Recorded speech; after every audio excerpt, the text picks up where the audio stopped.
a lot of mid lanes haven't perfected her. Like, if you think about Power of Evil, he regularly practices and plays Orianna, and I feel that, like, in particular, the two mid lanes that we have here, Orianna's not really their go-to champion, so I feel like steering away from those and putting them on something more comfort pick based. We've seen Ziviz in Lulu in the past. I mean, that could definitely work if they want to run maybe Vayne again in the bottom lane. And same for Charlie T. He does like control mages, so we will have to see what both mid laners decide to bring out. But I'm surprised they decided to ban the Evelynn and Sivir. Sivir's not a surprising ban. The Evelynn is a bit of a surprising ban. I felt like Memento didn't have a massive impact on that even the last game. He did apply a lot of pressure in the bottom lane, but other than that, his his impact around the map wasn't insanely massive. But it does mean that I wonder if they're going to ban Elise. Do you think they're going to give Nutri Elise?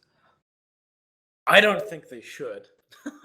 Whether or not they will or not, that's the question, because they've also got Fizz to worry about here. And they are going to prioritize Tundra over Nutri. Now, whether or not that's going to be a good decision is yet to be seen. But I am a little bit worried, because Nutri's Elise, that is some scary stuff, man. Yeah, this is one of the first... Actually, this might very well be the first Elise of the tournament. I'm not sure if we've seen any other teams play this champion, as it's mostly been banned away.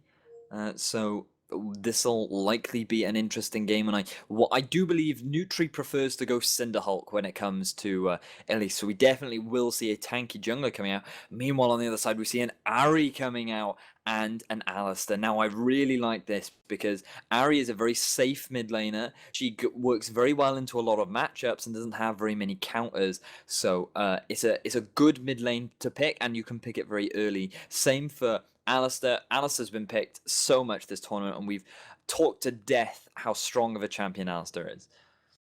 Yeah, I don't think there's too much left to say there or re-say here. He's just really darn good. And now, looking at FM, what they've got to think about what their response needs to be, because we don't know what AD carry or jungle that Infused want to run. That's kind of an awkward position to be in. Not knowing the jungle especially. The jungler sets the pace for the game. That's something you got to realize. They really put the pressure down early, or they focus on counter-ganking and defending people and being a tanky threat later. We have no idea what it's going to be from Infused yet. So I would wager that it's someone with a decent amount of pick, but we'll have to see. And that makes FM's choice a little bit harder. I like the Vlad pick, actually. I think that's something which is sort of generalistic. It can deal with getting ganked. It can deal with a lot of the top laners you might be going against. A lot of the mid laners can do okay against Ahri. It's a safe pick here. And obviously Wisdom, his Trundle has been strong all throughout the tournament. Yeah, the fact that he's picked it this early tells me that he picks Trundle into Alistar. That seems to be his go-to pick. Whenever he sees an Alistar, he'll just pick Trundle into it, and it seems to be working out fairly well. He did okay in the matchup, and he definitely had a strong impact in the early game. We kept hyping up how well he played throughout the early stages of the game, and that Vlad pick I'm also a fan of. If he decides to put it in the mid lane, in the early game, it definitely goes in the favor of Ahri, but Vlad definitely outscales. If he can survive the early game, if he can survive to that level 9 mark, then he will start to outscale the Ahri, and he will become a threat, a massive threat that will go out of control. Meanwhile, we do see the jungler picked up for Memento. He is going to be back on that Rek'Sai, something that has been banned away from him from the last 2 games, but they've decided to give it to him this game, and we saw how dominant he was in their game against TES earlier on in the day. Meanwhile, that Corki again for Polk. He had a very strong game 1, finished 8-4, but unfortunately weren't able to close that game out. So we'll have to see what the rest is available. We do have AD carry left and top and potentially mid lane left. So we'll have to see what they decide to do. Ezreal again would be interesting. I mean, we've seen this earlier on today. I can't recall if it was Toaster that was running it. I think it wasn't. It was no, it was in the TES game. Yeah, it was in the TES game. But in any case, it didn't perform particularly well. So it's an interesting pickup here. I mean, one thing that FM have going for them this game that they didn't last time around is a lot of damage. Vlad with the damage amp, plus, even if she goes Cinderhulk, Magic Pen will be built to increase like the Sunfire damage for Nutri. And a True Shot Barrage over a Hemoplague can do a lot of damage. But whether or not that's enough is questionable. We've got a squishier lineup on Infused this time around, but they've yet to pick their top laner, and that could be a very big frontline threat if they want to do that. I wonder whether or not they'll go for that Olaf again. During the laning phase, it worked out fairly well, but coming into the mid game, it wasn't that exceptional. But that is definitely a possibility. But we will see a Maokai.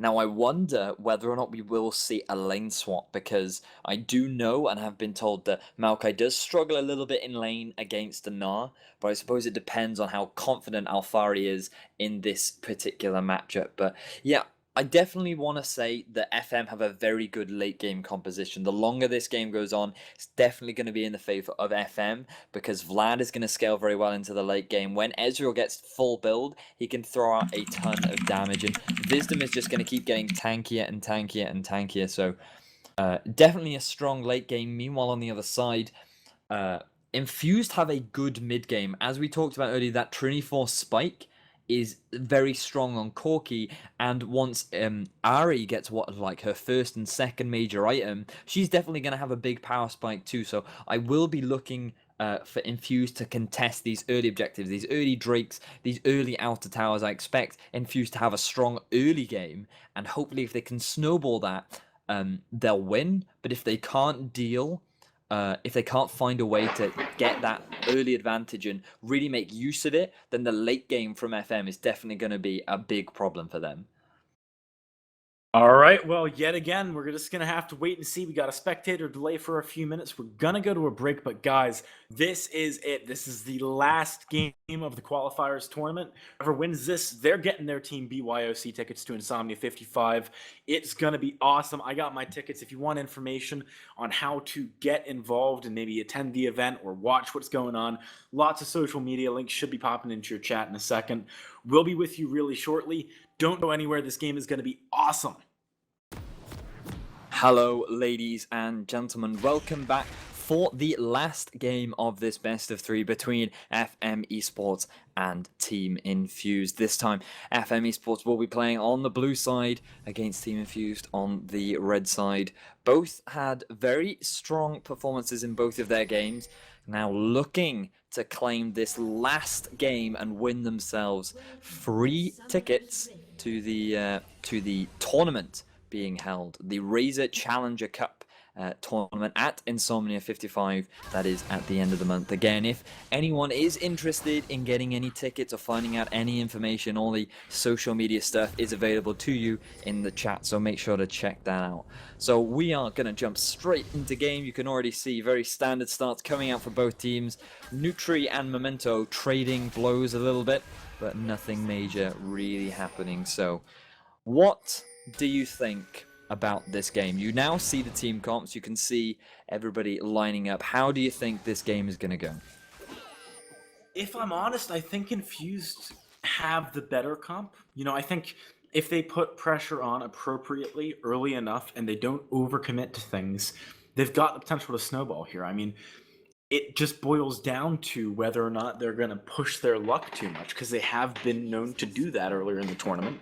And in a similar kind of sense, I do think that with exceptionally good play out of FM, they can kind of deal with the aggression. It really depends, because they have a lot of disengagey style stuff.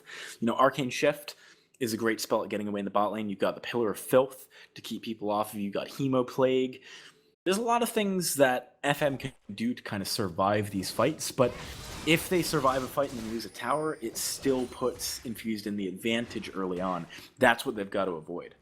Yeah, that is definitely the case. And what we saw earlier in the day was that the earlier Ezreal game that you talked about was against an Alistar, and he really struggled against the burst that came out from an Alistar Graves, and Alistar Corki really isn't that much better. So hopefully Toaster's positioning is slightly better than the